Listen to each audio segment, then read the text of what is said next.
Hi, this is Sarah Marks again, one of the librarians here at UMass Lowell. Now let's start looking at our results. You've been able to search, you've found some results, and I'm not going to narrow this down very specifically. Let's just talk about the citation and the full text. For this video, we're going to focus on full text finder and PDF full text. You'll notice a lot of these articles say things like full text finder, and some will say PDF full text or linked full text. When it says linked full text or PDF full text, it means the full text is right here for you. But more often than not, in PsycInfo specifically, you're going to need to rely on full text finder. That's going to be the way to get the full complete article so that you can read it. This doesn't mean you're going to have to wait for it. It just means that PsycInfo doesn't have it.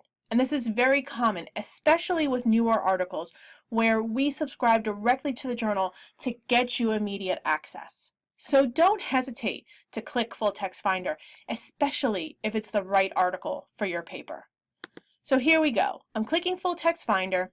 It's going to open up a new tab and let me decide, based on my options, where I'm going to get it. Sometimes you'll have a long list. Other times, it's only going to say this Interlibrary Loan option, but we'll get to that in a moment. This time, it says that it's at the publisher's website. So we click on the link and it should take us right to the article. And here it is. I can download my PDF and read it right here. Simple as can be. There will be occasions where that link doesn't work because remember, this is just a computer. It only knows what it's been told. And sometimes we don't find out the collections have changed. So if it comes back with an error, even though it thinks we have it, and if there's no other options, then you're going to select Interlibrary Loan. It's always going to show up on Full Text Finder because we know these errors happen and we want you to still be able to make the request. Interlibrary Loan is an entirely free service. This is designed to make up for what we can't afford to subscribe to. The first time you have to create an account. When you click on it, it will go over how to set up your username and password, some information about copyright, and then it will take you to this form. Things to keep in mind, this is your ID number. It does need everything with a red star, which is pretty much every line. Your delivery location is very important if you're ever going to request books, DVDs, CDs, or anything that's a physical item. Leiden Library is the default, and that's North Campus. If you're primarily on South Campus, or you just prefer to come to South Campus, select O'Leary Library. Articles are never picked up. You'll be emailed when it arrives, and you'll print what you have been given.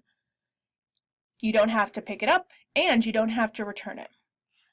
My suggestion for setting a username is setting something you're already using often that you'll find it easier to remember. A lot of students put the first part of their campus email address and their campus password. This is not part of the one single sign-on system, so it's not going to update your password every time you do. So try to make it something you're going to remember over and over again. Let's go into my account. You can see that as I click in, and after I create an account the first time, it's going to start putting the form together for me.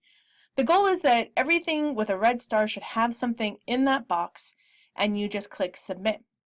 It takes between 24 and 48 hours, and then you get an email saying it's ready for you to print. You'll have a link back here, and when you log back in, you'll go over on the left to electronically received articles.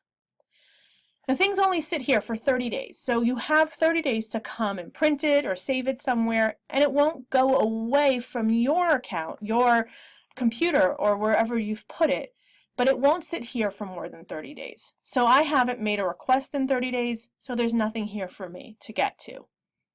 You can see your history of requests, and it will actually tell you what happened with the request. So should something be canceled or just arrived incorrectly, you'll be able to see who to talk to and what's happened here. And this account is free. You don't have to pay for anything. If by any chance we've hit a copyright limit on a magazine or a journal, we'll let you know so you can decide if it's something you want to pursue or if it's something that you want to give up. That's how to get the full text, whether from the publishers or from Interlibrary Loan.